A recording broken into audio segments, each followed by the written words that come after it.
All right. Hello, everyone. Welcome to the Millennials Are All podcast. And you know what, Brian? I've been thinking, right? We are, of course, recording this episode on Valentine's Day for The most romantic day of the year. exactly. The Yes, day it that makes is. my heart flutter with romantic and sexual anticipation. The day where I know that love is true and good in the world. We all know the day we're talking about. Yes, we're recording this and releasing this, of course, on Valentine's Day. We're not recording this weeks early like we usually do. We are recording this on Valentine's Day to be released The on most Valentine's holiest of Day. days. Exactly. So, what better movie than a truly romantic movie? I Oh, might even man. say it's a true romance movie. You might even say that it's a little bit of a pulpy romance movie that is at the top gun of love. I don't know. I'm giving up on that. I'm bailing on it. It's all good, yeah. So, with that punny intro out of the way, the review this week, we're going to be reviewing True Romance. But before we get into our review this week, Brian, let's bring back our segment, Cringe Generational Christmas. Depressing, awful, horrible, generational, bad things of the week. So yeah, this is our Valentine's Day episode. Yeah, let's all Yeah, cheer so and have a good time because this is Valentine's Day and it's a day of romance and of love. In accordance with that, I thought I'd yes, share a and recent, or I guess even still a current news story. And before you get into it, Brian, this is going to be a boo tomato tomato at these fucking losers. So on October 1st of last year, that is 2024 to any future listeners, if you're listening to this in about 2 years when we've blown up and are super viral, October 1st, 2024, a 22-year-old man arrived at Assumption University in Worcester, Massachusetts, believing that he was meeting an 18-year-old woman who he had spoken to, he believed, on Tinder for a date or a hookup. Doesn't really matter because one of them was 22 and one was 18, which is like basically the same age, realistically, right? Well, even the half your age plus 7 rule, that's still fine. Like, even It in that still arbitrary applies. rule, Yeah, it's still exactly. fine. So, as an old millennial, I'm going to say we were always taught half your age plus 7. That's not a hard and fast rule in one direction or the other, but as a general rule, like pretty good, like once you start dating, right? So, that still applies in this case. 22-year-old man, 18-year-old woman, supposedly. Oh, and by the way, Brian, I believe that is no joke. That was a rule created by the NOI. I'm not even kidding. It's one of many great rules that they have started. This is a pro NOI. I say it all the time. We are Yakubian. There's nothing we can do about it. I can't change the past. I can only acknowledge what I am. I am sorry that I was made by Yakub, the big-headed scientist. That's a little levity before we get into this. So this 22-year-old man arrives at Assumption University for his date with an 18-year-old and is pretty much immediately swamped by nearly 24 students, a couple of years younger than him, like 18 to 20, filming him, screaming and calling him a pedophile, physically assaulting him, chasing him up a flight of stairs, and cornering him in a room. And basically, they're attacking him and imprisoning him. This was, I guess, a vigilante act to some degree in the minds of some of these kids. But it's like a TikTok trend, right? You guys see all these shitty YouTubers that are trying to do like their own makeshift Chris Hansen thing. And that's already bad. That's already like they don't know what they're doing. They're not cops. They're actually, if they are targeting actual predators, they're fucking it up for like actual law enforcement to do anything about them. In this case, this guy hadn't done anything. He was 22 years old, which if you're an old millennial like me, is like pretty young. Like, come on, like I'm 33 this year. It's like 22 is not like that's young. I'm not gonna say it's a kid. That's really young. But to have all these people, like 20 students chasing him, hitting him, striking him, and I would say worst of all, filming him and calling him a pedophile, which is probably even more than the physical assault, just an egregious assassination of character. I also love just the paragraph here. It said, the suspects told campus police that the quote-unquote creepy guy came on campus looking for a 17-year-old. Officers found no evidence of this and said she and the other 5 students fabricated the meetup to participate in the Catch a Predator TikTok trend. Yeah. But they believe he was meeting an 18-year-old. And by the way, that's one of those things, right? Like, on Tinder, you can't go under 18 because it's obviously a fucking hookup and dating app.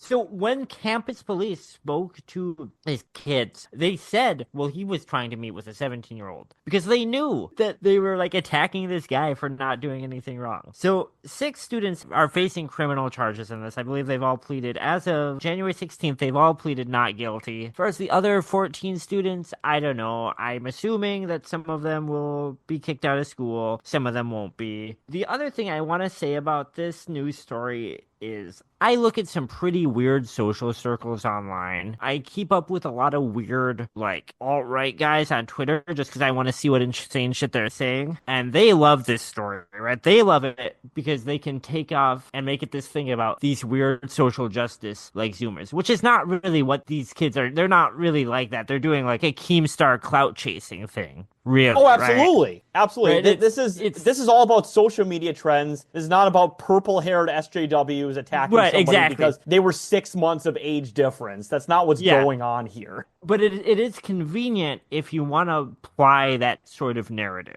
right? Like, it is a convenient story for those guys. On the other hand, and we've talked about, like, the Puritan thing and how younger people, they're not all of them. I don't even think it's the majority of Zoomers, but it's a loud and non-zero minority who are pretty weird about sex in movies. They're weird about frank discussions of sex. So it just seems like maybe they're overcorrecting for the generations of sexual harassment and imbalanced power dynamics. I generally don't think these kids are like evil or they're doing the worst thing. I think maybe they are like too young to really know what, like, it's like when you're a kid and you're scared of sex. So you like, it's like Ian MacKay being 16 and Minor Threat and saying, I don't have sex because it pollutes your brain. And it's like, no, you're just scared of girls. It's like that, right? You're scared to see a vagina up close. Yeah. That's kind of what it reminds me of. Is like, actually, as a 19-year-old, if I even noticed a 17-year-old, I would think that I should literally be drawn and quartered. But which is weird because, like, I was extremely nervous and anxious towards girls growing up, but I was never scared of seeing nudity. Like, I've never been scared of that. I've never been scared of sexuality itself. I guess what's weird to me about it is that, to me, the whole point... So, the teenager as a concept, relatively recent, kind of comes about with rock and roll and with the popularization of the automobile and marketing trends. Like, it's a 50s thing. It's not that old. You were just an adult or a kid. But through all that time, all the way up to our generation, and I think you'd agree, Taylor, the defining part of being a teenager is you feel like you're an adult. And the adults around you have to make sure to, like, keep you in line. And there's this growing trend, I feel like, of kids that, like, they don't want to try to be adults. And they've kind of, like, adopted this weird psychology talk to kind of be baby forever, to be small beans, I guess. I guess what I'm more concerned about, obviously, this incident is just, it has nothing to do with social justice. It has nothing to do with sexual mores. It has to do with clout chasing and, like, beating up a guy for a TikTok trend. And they found, like, what they felt was, like, a morally defensible, like, an excuse to do that. Right, that's my read on this situation. But you are seeing a not insignificant number of people saying, well, he was a creep, though, for being 22 and meeting this 18-year-old. And I think we've talked about this before. Isn't that kind of weird to, like, 18 and 19-year-olds? Isn't that kind of weird to, like, infantilize them that much? Well, saying that they can vote or that they can die overseas or something, you know? Well, and that's the thing, right, is that I'm not going to get too much into, obviously, the dating dynamics. That's obviously a personal decision to everybody, right? Yeah. But it is the thing, that's why we have 18 as the hard limit you can't go under, because there has to be a legal line somewhere. Whatever the moral age for you is personally dependent and mostly none of your fucking business, as long as you don't know these people personally. It's dependent on the two people and their dynamic and how they feel. But whatever you can legislate, there has to be a hard line, and it can't really be variance either way, because then you just create a tornado of issues. I'm sorry, it is a tsunami, it is an earthquake of potential issues. Like, if you're like, well, you're 40, so you can legally date anybody 25 and older, but you can't date anybody like 24 to 18 or younger. And it's like, what is the fucking legal benchmark for this? You're just making up numbers. Like, it's everybody just using their personal morals to try to, like, create some quasi-legal standard that doesn't really make any fucking sense. Well, and what's the end goal? Is it to, like, my assumption, I think, is that most of these people are going to grow out of this. You know, they're going to become a little more worldly and they're not going to worry about it so much. But, like, if that's not the case, then what is the end game? To push the age of consent to 25? Yeah, I mean, to be honest with you, I think that'd be really based, because that would stop Zoomers even more than stop fucking. Well, I mean, I like 30-somethings anyways. I think since I was a kid, to be honest. Yeah, I like older women too. I can't lie. But you know what, Brian, speaking of romance and not definitely older women or older men, I think that leads perfectly into our review. And also sexual violence definitely in this movie too. Yeah. Not necessarily sexual violence, but violence born from sexuality. Yeah, violence born from sexuality is a better way to put it. Yes. But yes. So, once again, this is True Romance and came out in 1993. It was rated R. It was directed by Tony Scott, rest in peace, brother of Ridley Scott. And it was written by Quentin Tarantino. Tarantino. And first trivia fact I had here is this is Tarantino's mom's favorite film of his, which I think is very cute. Yeah, it's cute. I like that. I mean, it definitely wasn't going to be fucking Django, I would hope. Like, it's so romantic. Yeah, the Hateful Eight. Oh, I'm sorry. If anybody's favorite film is Hateful Eight, I don't want to talk to you. I don't want to know you. That movie's dog shit. I think as time's gone by, I'm more... So this is a thing. This is going to be a running thing throughout this episode. I am a Tarantino fan, and I know, Taylor, you aren't really. I hate Hateful. It's his worst film. I've become more sympathetic to it, but the idea of it being anyone's favorite film is insane to me. Yeah, absolutely fucking insane. And, you know, I'm not going to go over Tarantino's filmography because everybody knows who the fuck Tarantino is. Anyone listening to this show knows exactly. One way or the other. And it was produced by several gentlemen. One is Samuel Hadida. One is Steve Perry. Not Steve Perry of Journey. I had to look that up. But Steve Perry of Journey is not involved with this movie at all. A gentleman by the name of Bill Unger. And, you know, we mentioned Tony Scott. Of course, he was a director and producer. He directed or produced such films as Top Gun, of course, Beverly Hills Cop 2, Days of Thunder, Last Boy Scout, this movie, of course, Crimson Tide, Enemy of the State, Man on Fire, Deja Vu, The Taking of Pelham 1, 2, 3, and a movie called Unstoppable. So, needless to say, somebody who, along with his brother, like, if we're talking about sibling duo directors... defined modern action and, like, thriller cinema, truly. Abso-fucking-lutely. It's weird to me that, like, obviously nowadays Tony Scott is definitely the least well-known of the Scott brothers, but they were both, like, incredibly influential in completely irrespective fields. And that's one of the things, kind of for our means, when you talk about the generational aspects of this movie, I can't think of another movie that so well is made by two very different auteurs and captures both of their aesthetics so much. Like, this is so clearly a Quentin Tarantino film and so clearly a Tony Scott film. And those two sensibilities should clash, I think, a lot more than they do. No, 100%. And also not irrespective, I meant disparate filmographies from both the Scott brothers. They have very disparate filmographies, but both very definitive filmographies, too, I will say that. Even though Ridley Scott has, I'm going to be honest, not made a lot of very good films recently, but hey, he was an auteur and he still is. But he is a visionary. Even if I don't care about what he's doing, I think he is like a real artist in an art form that is sadly getting less and less of those. No, absolutely. And then speaking of, so Samuel Hadida was a French film producer and he produced way more movies than I can even list. I put in my note. Look up his filmography. It's fucking crazy. And Steve Perry is a producer and also the former lead singer of Journey. I'm kidding. I don't want to keep mentioning that, but I just thought it was funny. There's a Steve Perry. That would be so cool. Yeah. And he produced such movies as Sudden Impact, Lethal Weapons 2, 3, and 4, this film, and Die Hard 2. So needless to say, a lot of action sequels in the 80s and 90s. And Bill Unger produced such films as this film, Crimson Tide, and a movie called The Fan, which I'd never heard of. And this movie is about 118 minutes long. It had a budget of $12.5 million, and it only grossed $12.6 million. So needless to say, this movie literally made its budget back at the bare minimum. So that means this was a giant financial box office failure, which is kind of shocking because this is a movie that I feel like is a pretty gigantic cult hit. So I have a theory about that, and it is a pretty pro Tony Scott and an even more pro Tarantino theory. So take it with a grain of salt if you aren't on board for that. So this is a very early Tarantino script. This is the first script he finished, and he literally funded his first film with the money he made selling the script. I think at 93, his voice was still like so new because this was a much bigger movie than Reservoir Dogs in terms of its release and its promotion. That I think for a wider audience, they just weren't quite sure what they were seeing at times in regards to like the quippy dialogue, the goofy comedy kind of mixed with this pretty rough extreme violence. I think people might have found it off-putting because this is before Pulp Fiction, remember?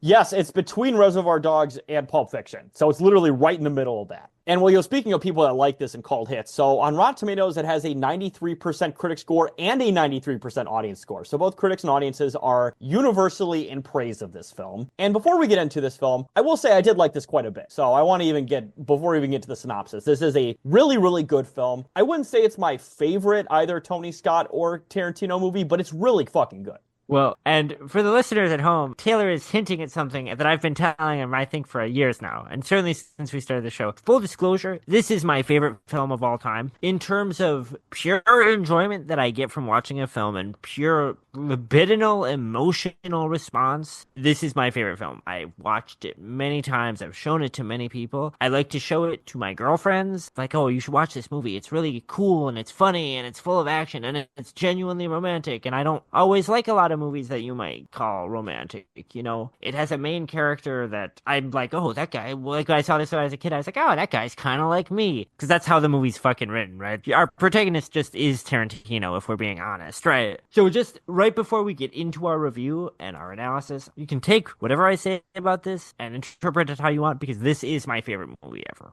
Yeah, no, totally. This is going to be fun getting into the synopsis, because the synopsis of this movie is also pretty crazy. So, at a Detroit theater showing kung fu films, Alabama Whitman, played by Patricia Arquette, strikes up a conversation with Elvis Presley fanatic Clarence Worley, played by Christian Slater. Now, I want to say too, Christian Slater and Patricia Arquette are some of the hottest people of the early 90s, so it's great that they have this fling here. They later have sex at his downtown apartment after watching a Sonny Chiba marathon? Was that Sonny it? Chiba, yeah. Sonny Chiba marathon, the triple feature. They also go to a diner where he asks her Playboy questions. A cool thing about that is, you know, he asks her favorite actor, her favorite color, all this shit, you know. It's a very quick way, both it helps us meet, you know, both Clarence. Well, we are introduced by Clarence with him giving a very Tarantino-esque monologue about Elvis. So, big shocker here, Tarantino wrote the part of Clarence for himself originally. When he was planning to make this movie himself as a much younger man, he wanted to star as Clarence. A funny thing about that diner scene, this was written in like 88, but filmed in 92. So Alabama says her favorite actor is Burt Reynolds, and she says some other very 70s things like that. And you think that they're being like very Gen X-y and ironic, right? But the reality is that when Tarantino wrote that line, he was like, oh yeah, chicks love Burt Reynolds, because it was still the 80s. It just worked out to, by the time the film was made, it seemed like a very hip, kind of detached, ironic thing to say. Well, and that's the thing, right, is that, you know, talk about Tarantino wanting to write this role for himself. Like, this isn't the 70s anymore. Ugly guys can't be leading men in the early 90s. They just can't. And I want to be clear here. I'm not saying I'm not saying Quentin Tarantino is ugly that makes him bad. I mean, he's ugly on the inside and the outside now, but at the same time, he was just ugly on the inside back then. I'm kidding. Or is he ugly on the outside? I'm being a dick. I want to be clear. Our listeners, no, it's good to make fun of Tarantino, especially now. He's a big Zionist, to say the least. Fart noise. But so Tarantino, when he found out Christian Slater was cast to play Clarence in the film, he wasn't mad, because he had already sold the script to Tony Scott. He was happy that if someone else was making his movie, it was Tony Scott. And he kind of made peace, he says, with the fact that someone else was doing it. And then he initially heard it was Christian Slater, and he thought, well, no, because it's supposed to be a weird-looking guy. And Christian Slater is like this beautiful man. I do think that Slater really channels like his weird Jack Nicholson energy just in the right way here, where even though he's like this very handsome man, you still kind of can buy him as a weirdo just because he brings such an intensity to the character. No, I think Christian Slater is absolutely the perfect pick here. Like, Quentin Tarantino definitely does have that kind of energy, but it's really creepy energy. I'm going to be honest. I just don't think it works. I don't think it works. I'm going to tell you an intimate detail about myself, which is that since I was about 10 years old, people in my life, different people from different points in my life who did not know each other, have told me that I look and talk like Quentin Tarantino. I never know how to feel about it. It used to make me feel really bad about myself, and now I've just kind of made peace with it. But I will say I enjoy seeing his goofy, stupid performances where he does like a nerdy monologue. I think he's good for those types of characters. I am very happy that he did not get the leading man role in True Romance. I just don't need to look at him or hear him for that long, you know? No, totally. And I want to be clear to the audience at home, they don't know necessarily what we look like. But I will say, Brian, and I'm not saying this obviously as a come on, but I think you are way more attractive than Quentin Tarantino. In personality and looks, I think you're way more attractive than Quentin Tarantino. No shit. Different people have told me that throughout my life. And a few months ago, I went on a date, and unprompted, the woman that I was on a date with said, like, oh, you are like a really cute Quentin Tarantino. Like, if he was kind of like a hot guy, he'd be like you. Like, she said, like a cute guy. And I was like, oh, okay, thanks, I guess.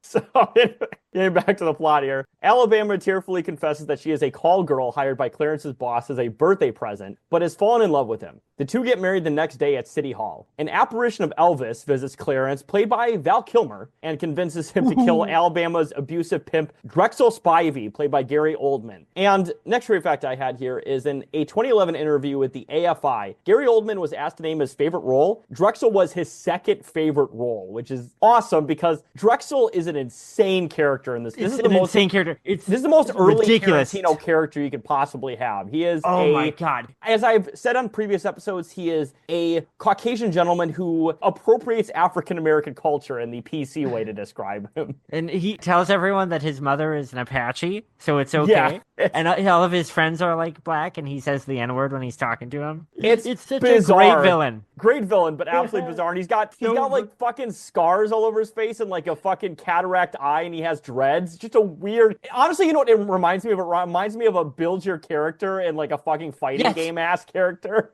Like, another thing, and I don't think that this is intentional. I think it's just because Oldman... So, Gary Oldman was developing the voice of this character, and he did it by... According to him, he was hanging out and listening to, like, two, like, black men on the crew were, like, talking and joking around together. He went up to them and he went, hey, excuse me, I'm sorry, this very posh British actor. And he goes, can I just... With a tape recorder, he goes, can I just tape you two while you speak to each other and study your voices? And they're kind of like, okay, yeah, whatever. One of the things with his portrayal of Drexel is the patois kind of changes. You pointed out sometimes it sounds almost Creole. Sometimes it sounds kind of Jamaican. Most of the time it sort of seems like an exaggerated 70s blaxploitation, like black action hero voice. I don't think Gary Oldman intended that, but it kind of works. It kind of gives the idea that Drexel doesn't really know quite what voice he's doing. No, and that's the thing. I mean, Gary Oldman is such a good actor that even if he unintentionally did that, it works so well. It's so good. Going to the brothel where Alabama worked, he shoots and kills Drexel and takes a bag he assumes contains Alabama's belongings, but it's actually cocaine. And I also do want to talk about, obviously, the shootout scene with Drexel and, like, his enforcer with Clarence, because it's also an awesome scene because, like, Gary Oldman is, of course, chewing the fucking scenery here. Clarence is trying to be badass. He fools Drexel and he shoots him in the dick, and he gets the better of Drexel and his enforcer and is able to get away. But yeah, fantastic scene. It is, honestly, one of the most 90s scenes you will ever see in a movie. It is so 90s. It's also very Tony Scott. It is very Tony Scott, yeah. It is the way it's shot and edited. It's such a high-octane action. Is that like Technotronic that's playing during this scene, or like CNC Music Factory or something? Like something like that is playing, like blaring during the shootout in this scene. Oh my God. If I were to hazard a guess, yeah. Drexel gets tossed into a giant fish tank. It's so wild. It's awesome. After the shootout, the couple visits Clarence's estranged father, Clifford, played by Dennis Hopper. And before we even get more into this cast here, the cast of this movie is insane. Like, everybody who was anybody in the 90s is in this fucking movie. Samuel Jackson is, like, the first person that Drexel kills, although this was a pretty early movie for Samuel Jackson, so he wasn't a big name yet. I mean, this, of course, even before Pulp Fiction. While we pull back, I do have a tidbit about Samuel L. Jackson's character. This is from Tarantino's mouth, so, you know, he might be doing a little bit of myth-making. That character, who we only see briefly, who is murdered by Drexel, his name is Big D. Big D, Tarantino says, was his babysitter when he was a kid.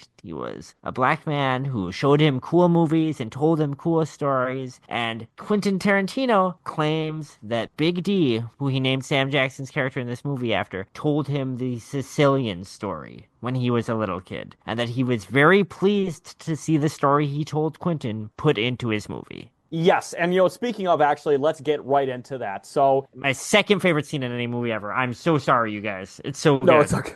So, once again, Clarence's estranged father, played by Dennis Hopper, is a retired cop, and he asks him for help. He tells Clarence that police assume Drexel's murder is a gang killing committed in revenge for the murdered dealers. After the couple leave for Los Angeles, Clifford is interrogated by Vincenzo Caccioti, played by Christopher Walken, a mobster, to Blue Lou Boyle, who had hired Drexel to steal and distribute the cocaine on his behalf. He reveals that the mob knows about Clarence's theft since they found his driver's license near Drexel's body. Clifford, realizing he will die anyway, mockingly defies Caccioti with the, once again, Sicilian scene, who shoots him dead. One of his men then finds a Los Angeles address taped to Clifford's refrigerator. Now, going through all that, let's get into the Sicilian rant, because it has to be talked about. So, the Sicilian rant is essentially the thing that all 4chaners believe, which is that Italians are black. Yeah.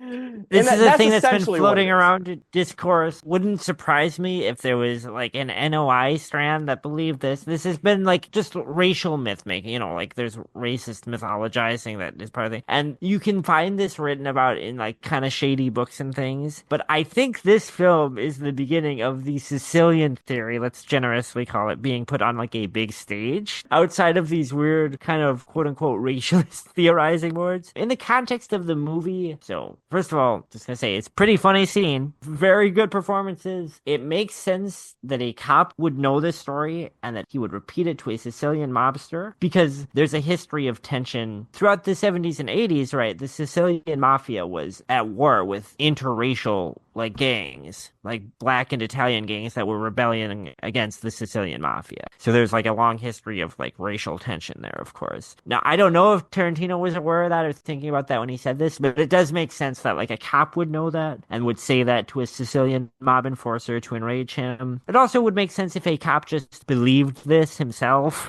Brian, are you saying that cops might be racist? Are you saying that? What the fuck are you talking about? Well, I don't know how much longer we're allowed to say things like that. That's true, yeah.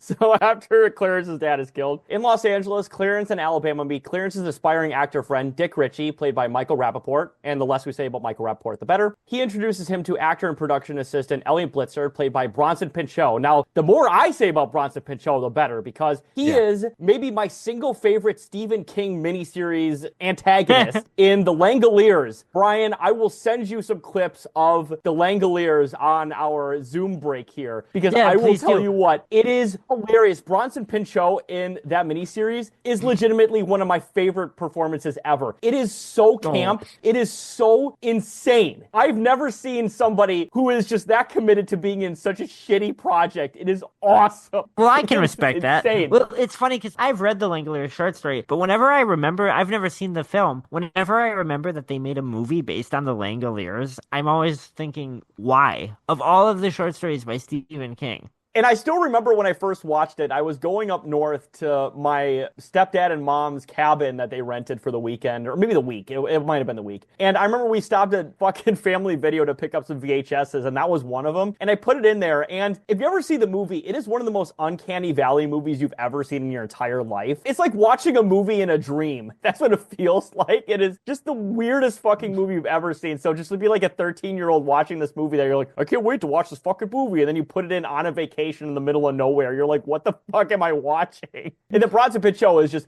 crazy in that movie. Legitimately, he is screaming in every scene. It's like the fucking Whitest Kids You Know sketch where it's happier with your mouth open. And it's no, happier with your mouth more wide open. And that's the whole, he gets progressively more insane, and he progressively has his mouth open wider and wider in every scene. It's awesome. I hope he got paid good money for that movie. I really do.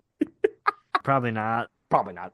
He reluctantly agrees to broker the sale of the drugs to his boss, film producer Lee Donowitz, played by Saul Rubinek. While Clarence is out buying lunch, Cachote's enforcer Virgil, played by James motherfucking Gandolfini, finds Alabama in her motel room and beats her for information. Now, I also do want to say this is a scene that, I'm going to be honest, on my second watch through, I had to skip because it is rough. It is rough watching this scene because he beats the shit out of her. It is rocks rough. Her shit. I think there's a really cool escalation in the villains from Gary Oldman to Christopher Walken to Gandolfini, where each character kind of becomes less fun, right? They become less fun to watch and more scary. This scene, it is pretty brutal. It's not like a shootout, a fun shootout between Clarence and Drexel. It's not like a comic set piece between Clarence's dad and Walken's character. This is merciless. He beats the shit out of her. And to the credit of the film, this isn't, in my opinion, I've heard other people say this, it's not like a scene I think of a woman just being brutal. I do think it's like a fight scene. It is exciting to watch, and she gets to assert herself in it. But it's rough.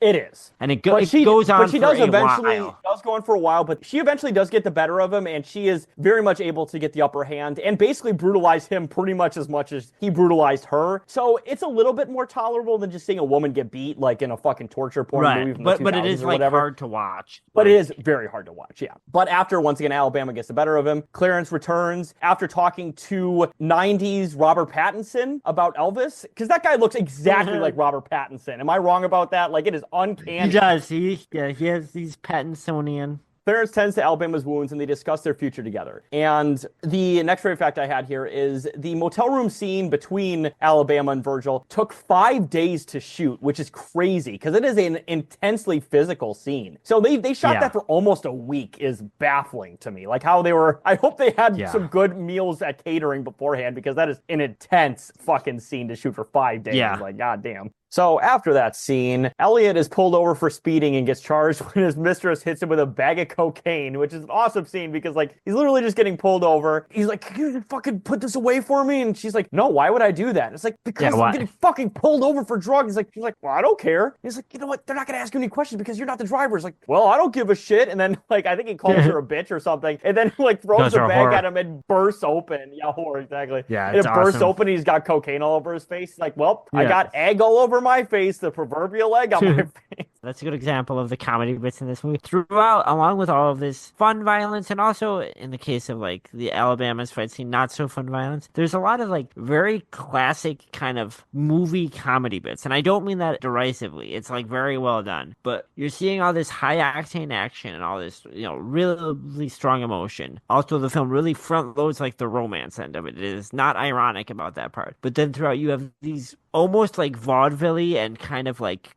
quippy comedy bits. The whole thing shouldn't work when you read it on paper, but it comes together really well. And I think it's because of course Tarantino's core script was really well conceived or fully conceived, but then because in the hands of Tony Scott, you've got like such a pro doing it. They've taken this kind of weird, kind of Godard inspired screenplay that Tarantino did, and they've turned it into this really accessible like Hollywood movie. No, I couldn't fucking agree more. To stay out of jail, he agrees to wear a wire and record the drug deal between Clarence and Donowitz. For police detectives Dimes and Nicholson, played by Chris Penn. Rest in peace, Chris Penn. Of course, he was in Reservoir Dogs. I don't remember which one he was. He's Nice Guy Eddie. Nice Guy Eddie, that's it. And Tom Sizemore plays Nicholson. Cachote's men also learn about where the deal will take place from Dick's stoner roommate, Floyd, played by an early Brad Pitt. It's amazing. Pitt. So, according to Tarantino, he feels that pretty much every character in the script was really well defined by the time Scott bought the screenplay, except for Floyd. Tarantino says that Floyd was basically a sketch of a character, and that he feels that Brad Pitt developed that character and that character's voice and attitude pretty much by himself. Well, that's the thing, though, Brian. He is very well defined by us because he's a classic hot couch guy. He is a hot couch guy. He literally sleeps on a hot couch. He is growing out of the hot couch. It's so hot in there that even the fan can't do anything about it because it's a fan blowing on him the whole time. He's like melded into the couch by layers of dead skin. Exactly. In the elevator, a suspicious Clarence threatens Elliot at gunpoint, but is persuaded by Elliot's pleading for mercy. Now, we want to be clear here, right? Like, obviously, Bronson Pinchot is great in this movie, but we did just do a little bit of a Zoom break here. Brian, you did see the clips of Bronson Pinchot going fucking batshit. He's really fucking going for it. I need to see the Langoliers, because while I respect any actor who in that type of goofy, like, cable movie, like TV movie type deal, just goes for it, just goes for the performance. That's so great. I mean, there's definitely some understated scenes that he has, obviously, but when he's going crazy, sure. he is screaming at the top of his lungs with his mouth. Like, it's so wide open, it's like his jaw is about to go unhinged. He is just screaming so loud in every scene, basically. That's awesome. You love to see it. You know, I will say, like, Bronson Pinchot is a guy who obviously, I think he was in Beverly Hills Cop. He was in, that sitcom that I know that Scott really likes. I can't remember what the fuck that one was called at the moment, but he played Balky in it. I don't know. He played Balky in it. That was the inspiration for The Reconciler. The bottle episode. Right. Trading Places, maybe? Trading Places, that sounds right. Yes, so Bronson Pinchot was in Trading Places, and he was also in... No, wait. Fuck, what was that? God, I'm going to go insane now. It wasn't Trading Places because that's a movie. Although I think he may... I'm trying to see here. Bronson Pinchot, Perfect Strangers. That's the fucking show. That's it. Yeah. That's the show. Jesus. Yeah, he was in Beverly Hills Cop and Beverly Hills Cop 3 and the most recent one that just came out. So, he's had an okay career, but I think he's obviously at least a very good actor for that type of movie. He put every fucking bit into that movie. He really did. His performance, I think, in True Romance, and I actually think this goes for a lot of the performances in here, a lot of the smaller characters, including, to be honest, I think Rappaport in this movie, which is not so much, I think, a credit to talent, but just to, like, the fact that he is this guy.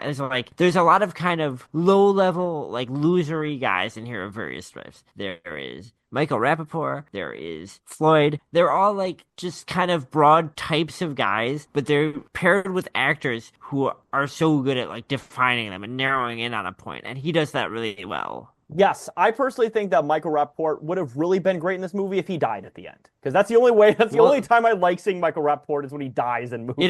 It almost seems like he should have, because I mean, the way that shootout's going, you know. So once they meet up with Donowitz, Clarence fabricates a story for Donowitz that the drugs were given to him by a corrupt cop, and he agrees to the sale. Excusing himself to the bathroom, the vision of Elvis reassures him that things are going well. Donowitz and his bodyguards are ambushed by the cops and the mobsters. That's the thing. It's cops, mobsters, and of course fucking Donowitz's crew. And then eventually, you know, Clarence comes out, he gets shot in the eye. Pretty much everybody dies, except for Dick. He's able to run away. And Alabama and fucking Clarence get away. They drive off into the sunset. And I think some of the cops survive. Chris Penn dies, I'm pretty sure, right? I'm pretty sure Chris Penn dies. So, but pretty much everybody dies in the shootout outside of like 2 cops, basically. And the movie ends with, you know, them going there. They escape to Mexico where they eventually have a son. The son in real life was actually played by Patricia Arquette's real life son, which is very adorable. Yeah, that's cute. The movie ends with a very romantic, very, very concise ending. It's not overly long. It's not like fucking Return of the King. It takes like 20 minutes to end. It's a 2-minute scene of them just relaxing on the beach in Mexico. And that's the romantic end that these 2 individuals deserve. Because the thing is that like a lot of people are like in the Amazon reviews, which we're going to get to fairly shortly as well. They're like, oh, these are like bad people. But it's like, they really aren't. What do they do to anyone else? Yeah, really the only people that Clarence kills. Cocky. Yeah, he's pushy. But the only people that Clarence kills are like 2 objectively pretty bad guys. Like Spivey and his enforcer are bad guys. I absolutely do not agree with. I've seen other people say it. Clarence and Alabama are the heroes of the movie. There is at no point where they are motivated ultimately by their love for one another and their desire to have a better life, to have a mobility that is not offered to them because they found one another and they have a reason for that. That is at its face and very earnestly their motivating factor. The only people that they kill are very bad people who wish to do them harm. Exactly. And on top of that, too, I think because this movie came around at the same time as Natural Born Killers, I think a lot of people kind of put these 2 movies in the same category, but they really aren't that similar. At least in the motivations of our protagonists. Like, not really. They're so different. They're so different. People do pair them together because they're both based on early Tarantino screenplays and because they're both lovers. So, by the way, actually, in general, I'm a big fan of the Lovers on the Lam genre. That's my favorite micro-genre of film, of course. We did Bonnie and Clyde. Was that 2 years ago now? Maybe a year ago we did Bonnie and Clyde. I have a long list of Lovers on the Lam film, and we'll certainly probably do more at some point, or discuss the genre writ large, maybe. But those films are not. I kind of did one with Bulworth. That's almost kind of a Lovers on the Lam story a little bit. Yeah, there are Lovers on the Lam elements to Bulworth. I thought that I think we mentioned that on the episode too. So some interesting, maybe some clarifying details about this film. I know I said earlier, so this is the first script that Tarantino successfully sold. He originally, of course, planned to write and direct it. He actually wrote it with the intention that it would be his first film. That is why it's so much more autobiographical in, the character of Clarence, and his relationship with his dad is very heavily based on Tarantino's own relationship with his stepfather. That was an intentional choice because Tarantino was like, well, this is going to be my big movie. It's going to be a little show-offy, and it's kind of like a way of introducing myself to the world. When he finally realized he just couldn't get it made, this movie was too big, it was a little too ambitious, and he couldn't secure the budget for it. Tale as old as time, right? He sells it to Tony Scott, and he makes peace with it. He goes, okay. And then he writes Reservoir Dogs. It's written like a play. It basically takes place in a single building on a single set, most of it. And he's like, I can very easily make this with the money I've made from True Romance. Reservoir Dogs comes out, and Tony Scott offers to give the film back to Tarantino. Says like, hey, I know I have this script, but do you want to do it? If you want to do it, I'll be the producer and you can make the film. And Tarantino, I think, I know there's a lot of talk about him being like very egotistical, and of course he is, but I do think he has a very canny understanding of like limitations and kind of what he does versus what other people do. And an example of that would be in this moment, him looking at, how much his life has changed since Reservoir Dogs and having the restraint to say to Tony Scott, like, no, it'll be better if you do it. Like, that time in my life is over. I'm not the person I was when I wrote True Romance. I'm not in the stage of my life that Clarence is anymore. It wouldn't make sense for me to make it. So you may as well make your own movie with it and make it like the best Tony Scott movie you can make. which I would say is pretty precisely what Tony Scott did. Again, this is so obviously a Tarantino script, but the way it's directed, the action scenes, the performances, it's so slick. It's so Tony Scott. As I said before, the original Tarantino screenplay, which is pretty easy to find online, is very similar to the finished product. There's a few changes here and there. There are two major changes, one of which you can probably guess, which is that in Tarantino's original screenplay, Clarence and Alabama die after the shootout. You know, they escape the building, but end up bleeding out. I did read that, and I think that would make more sense, but I'm fine that it didn't end that way too. I am very glad it didn't end that way. So Tarantino, in writing it, he's being very edgy and Tarantino-y, right? And he kind of wants to end it like this Shakespearean tragedy. But because the movie had morphed into kind of like this big kind of slick comedy thriller Tony Scott movie, I think it makes more sense to let them live because we get to identify with these characters. We get to see them go through all of this. I don't really think the story would gain anything by them dying. I think that it's more rewarding to have these characters that we've grown attached to get their happy ending, even though it doesn't make sense because like it's a Tony Scott movie. The other major difference between the finished film and the original screenplay is the sequencing. Yes, in the original Tarantino screenplay, there is some goofy Tarantino timeline jerk-off stuff. So the original script opens with Clarence and Alabama on the run, and we don't really know anything about them. We know that they're this young couple. They seem very in love. Apparently, they've just gotten married, and they're running off together to start a life together. And we kind of know that something sketchy is up, but we don't know what, right? We see them arrive at Clarence's dad's house. You know, we see them talk to his dad. We're getting little bits of information here and there. But all we know is something's going on with these kids. They're up to something, and we like them. They're like these high-energy kind of hipster kids or whatever, you know. And then Christopher Walken's character comes in after they leave and basically catches us as the audience up to who Clarence and Alabama are and what has brought them to that point. That's where we learn that Alabama was a call girl. We learn about Clarence like killing Drexel. And of course we haven't seen any of this happen yet. So we're hearing it from Christopher Walken's character who's saying they massacred my business associates. They stole my drugs and they're going to sell them everywhere, and making Clarence and Alabama sound really cynical and evil. And the effect of that was supposed to be that we've seen these characters, they seem like sweet kids, and then it's supposed to be jarring to learn that they have this great capacity for violence. Then we would go backwards and see the events leading up to the death of Drexel. At that point, the idea is that we're caught up with the characters in the movie. And then in the third act, we kind of see what's going on. We see what's going on with the wiretapping. We see what's going on with, like, Blue Lou catching up on them. And in the third act, we're ahead of Clarence and Alabama in our understanding of what's happening. So it's kind of like the timeline is mixed up and it's supposed to give some perspective shifts. Now, I think that it works very, very well in Pulp Fiction, of course. It's actually really great. And I think it is interesting in Reservoir Dogs, although not really necessary, but it's a nice way to give backstory to the characters without making the first half of the movie really tedious. I am really glad that Tony Scott did not do that in this film and just told it in a linear fashion. Because I think the way Tony Scott ultimately does it becomes like a classic boy meets girl, goes on an adventure goes awry story, which I think is more flattering. And I think probably Tarantino would agree with that now, although I have read that he was a little burned that his kind of artsy French New Wave influenced sequencing thing was abandoned in the film when he first saw it. No, I couldn't agree more. I don't know if I would probably like this movie as much if it was like an in media res type storytelling. In a non-sequential. I mean, I'd probably still enjoy it. But like, I think doing it as a linear. I think this works better as a more traditional narrative story. Exactly. I'm going to be honest. I think it works so much better. But you know, speaking of people who don't have any narrative structure, let's get into our Amazon reviews, Brian. Now, I will say the Amazon reviews were mostly pretty shitty. They weren't very smart or very good, but I do have some funny ones here. So I'm going to include the funny ones. So our first review here is from Amazon customer who gives us 5 stars. And the head of the review says, if you haven't watched this movie, you live under a rock, which I think, Brian, you might actually agree with. And the body of the review says, no words need to be delivered to your underground dungeon to convince you to watch this movie. It is the Mona Lisa of film. Lose your virginity every time you watch it for the rest of your life and rewrite your underwhelming reality. And I don't know what underground dungeon you're talking about. Is that the one where fucking Ving Rhames' character was raped in Pulp Fiction? Is that a reference to that? The classic Gimp dungeon? Yeah, I don't know what reference is there, but hey, I'm glad you liked the movie. That was legitimately one of the better reviews in the 5-star section, because the 5-star section was really boring. Yeah.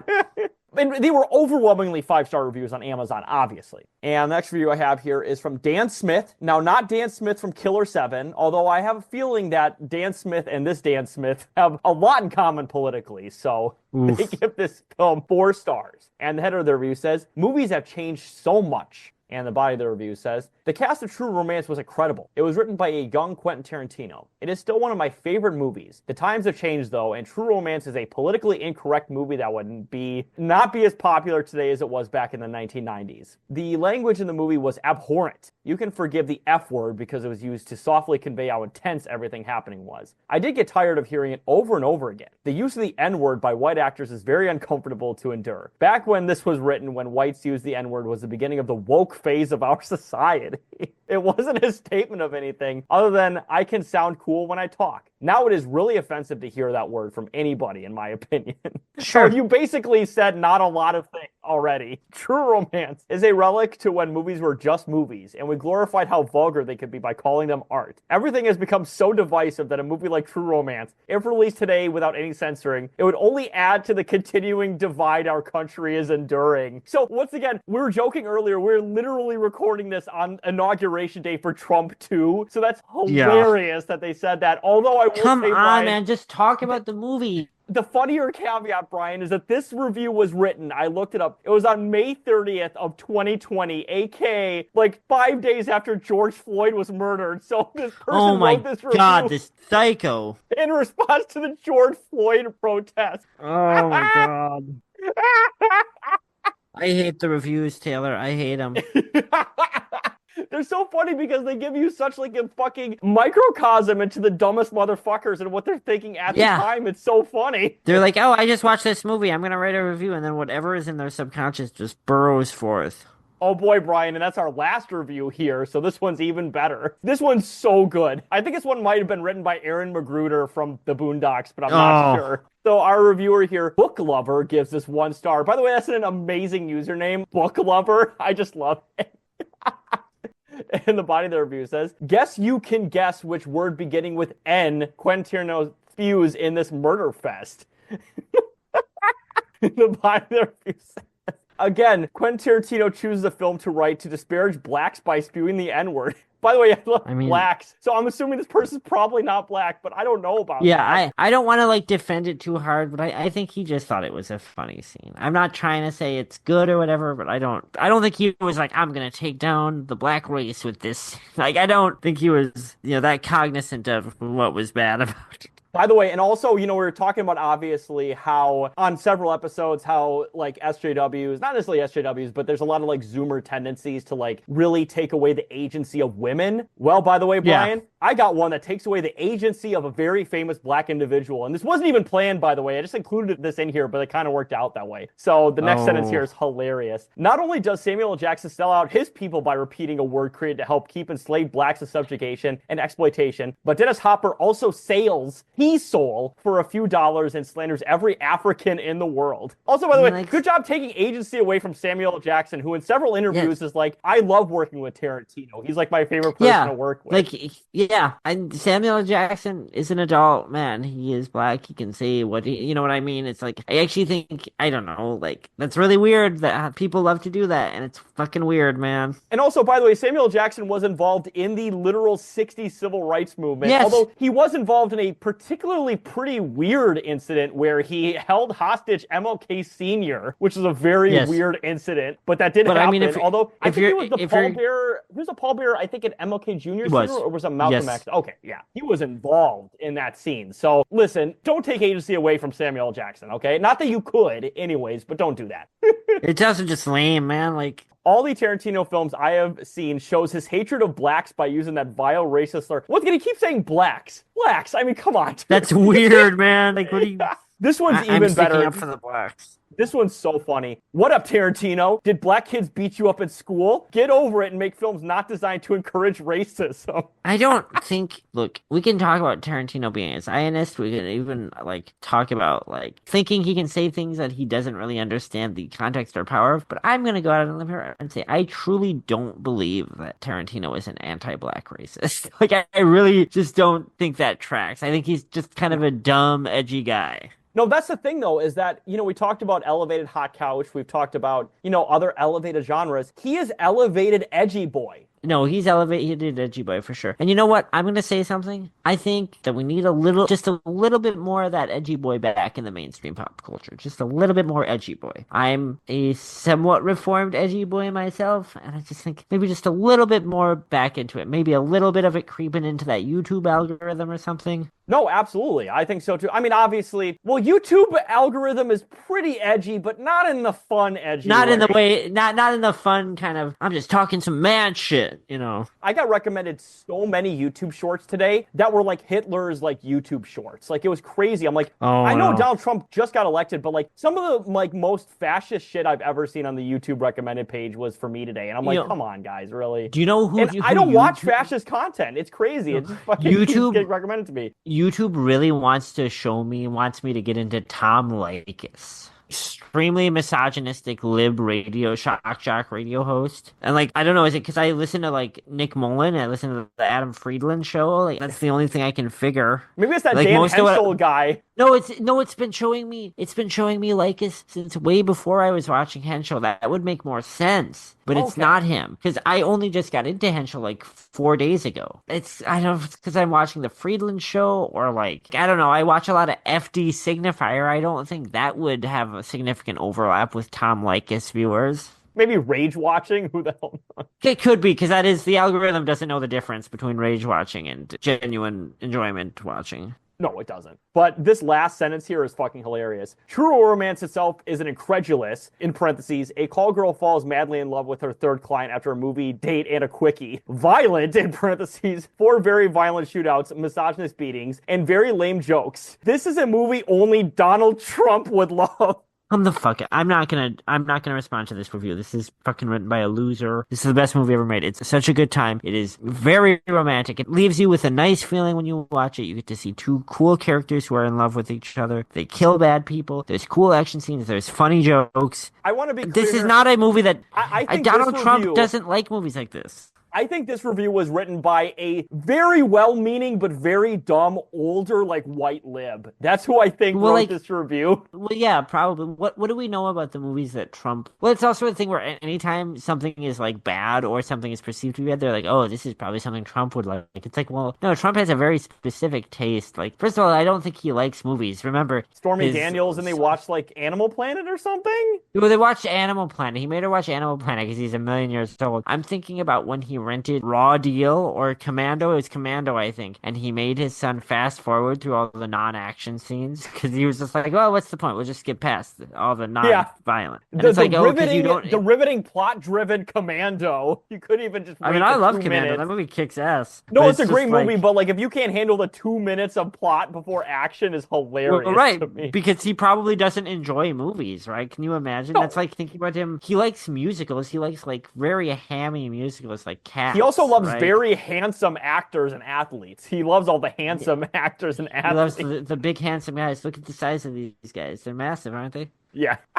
But, speaking of handsome men and Donald Trump, definitely not contiguous, those two things. But that is our review here. Now, do we have any final thoughts before we get to our pluggables, Brian? This is my favorite movie ever. It's very fun. It is genuinely a very romantic movie. I truly believe that. That's why I wanted to do it for our Valentine's Day special. It is a time capsule in a way we talk about. Like I said, it isn't often that you see a movie that has 2 very distinct and identifiable auteurs' fingerprints all over it, and it still manages to work for both of them. I think this movie's a great time. I love True Romance. Stacked cast. I recommend it without reservation. If you like Tarantino, if you like neo-noir, if you like action comedies, if you like Tony Scott, I fucking love this movie. No, totally fair. And I'm going to basically, of course, agree with basically everything you said. Like, thing is with this movie is that I would not say this is my favorite even Tarantino movie. I might say this is my favorite Tony Scott movie, although I have not seen a lot of his movies, but this is probably my favorite Tony Scott movie. But I think to me, the thing that I do love the most about this is obviously a very hot couch romance, Like, yes. Patricia in this movie is basically like the guy who's like, man, I want to fall in love with like a fucking like porn star dude, and she's like so fucking hot, and she like loves me, and we just like go out and like we just go do stuff crazy style. We just like go crazy and we fuck up bad guys together. Yeah, and I just go insane on her clit. It's just like yeah, and then just go Is that Dan Quinn who says that, like, go and stay on her clit? Or I can't remember who that Dan was. Quinn. No, that's Dan. But either way, like, this is a very, and I mean this in, like, literally the best way possible. This is a very hot couch romantic movie. And that's not to say that, like, hot couch guys can be romantic. I mean, they're oftentimes stupid about it, but they can at least be somewhat romantic about it, right? Like, they always have guys who, like, I swear. Yeah, they do. I was like, you know what my bitch loves? She loves it when I get her, like, fucking flowers, dude. And they call them, like, my bitch loves that. It's like making your fucking girlfriend listen to like Stitches by Orgy and being like, girl, this song makes me think of you. Yeah, it's like the type of guys who are like, yo, we listen to this like new Immortal Technique album. It fucking slaps, dude. Like, this is so good. Man, I want to play the song Mind Sex by Dead Prez for you, baby. Oh God. And like, but that's the thing though, is that Quentin Tarantino like obviously made this as his hot couch sort of not power fantasy, obviously, but like romance fantasy for him. This is his romance fantasy, yeah. Although there's not a whole lot of feet in this. Well, he didn't direct it, so you know. That's true. Yes, there's not a scene where he's like, where like a guy gets like both a girl's feet in their mouth and just like licking all over. I gotta say, I respect how once people started calling him out for the foot thing, he made it even more upfront in his movies. He was like, yeah, what now? I mean, hey, listen, right? I definitely don't mind a woman's feet. It's not a thing I, like, need to have, but if a girl has nice feet, that's totally fine. But he's just like, no, like, I'm a foot guy. Did he listen to the guys episode, the feet guys episode? He should have. I was surprised that there was no Tarantino talk on that episode. But so the thing, I guess, is, like, I don't have, like, a part. It's like, but if I like someone, I'm probably attracted to, like all of them, right? Like, I don't know. I think that's nice. I don't think that's weird. No, totally. And like, listen, like everybody's got their own thing. Like a lot of people make fun of like feet fetish guys, and just because they're like the most it's pretty harmless, like, weird fetish person. But there's so many more harmless or like harmful fetishes out there that I don't even necessarily want to kink shame, but like it's just a funny fetish to have. It's off-putting watching like media, especially from like before the 2010s when we were all exposed to fetish content a lot more frequently because of social media, and you see how much advertising and how much television just had like weird feet content in it, and like it's like, okay, I've been watching the show Blind Date, which is an amazing time capsule of the 2000s, Taylor. I've been watching old episodes of Blind Date. It's an insane show, and every once in a while they'll be like, today at Blind Date we're making the blind daters go to the Flip barbecue sauce parlor, and it's like, if you were a foot guy up until the 2010s and you like worked on a show that was supposed to be kind of a comedy, you could just be in the writers' room and be like, what if we put some shit on their feet, right? Pretty funny. And all the other writers. That's like, what Dan Schneider did. Well, but I was trying to avoid Schneider because it doesn't even have to be that sinister. I don't even want to say all of these guys are being like Dan Schneider. But that's the truth, is that pre us all seeing more fetish content, those guys could be like, what if we did something with feet, right? That might be kind of funny, right? We get some feet, push them up to the screen. Maybe we put a little bit of lotion on them. It's like, feet, hilarious, right? And everyone else in the writers' room would go like, yeah, I guess that's funny. I guess feet are funny. Sure, you know. Well, that's the thing. It's the writer's barely disguised fetish.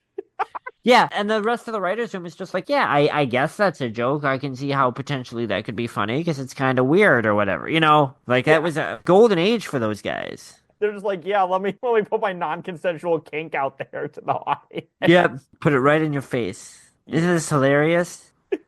But speaking of non-consensual kink, I think that ends our review here, so let's non-consensually get to our pluggables. So you can follow me at Carlos Chantor on Twitter.com. And as well, please follow us and subscribe to us on both our YouTube and our Spotify, where we upload every episode simultaneously to both platforms. And as well, as always, please donate to the Lucifer and the Father campaign. Of course, our good friends Scott, Sean, Robert are creating a fantastic series. They need more moral and financial support to get their series off the ground.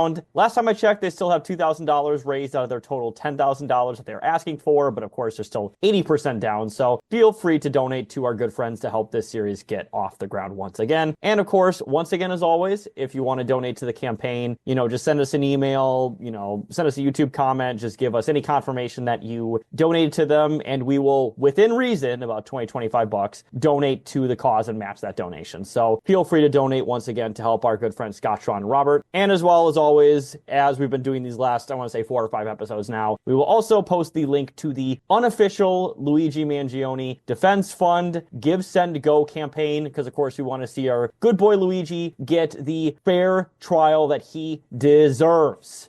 Please, if you aren't comfortable donating, because again, this is an unofficial campaign, please continue talking about Luigi. Continue following what's going on. This is the only pro-proletarian thing that has happened in all of 2024. Maybe the only thing that will happen in 2025 will be us being able to rally behind him maybe getting some sort of leniency or something in his sentencing. As well, and I'm sure Taylor will agree with me on this, there is a good possibility in the near future you will see us promoting some other fundraisers and other causes. There's a lot going on right now. Stuff's bad, guys. I don't know if you know. I don't know if you guys are aware. As a couple of old millennial kind of news heads, I gotta say, not looking so good. I feel fine myself because I'm in my mid-30s now, just about. I'm 33. But I feel very, very bad for the Zoomers and even worse for the Alphas. It's gonna be some bad times, and I don't know what's gonna happen. But if you want to feel better, if you want a little salient for that wound, you can follow us as well at Millennials Are Old Pod on Instagram and Threads, and Millennials Are Old, the Facebook page on Facebook. There you can see the weird boomer groups that we follow. I'm back to applying kind of a look but don't touch perspective to that, but I am going to poke my head around the Billy Jack groups and see if they're talking about the elections, because I'm sure they are, and I'm sure that's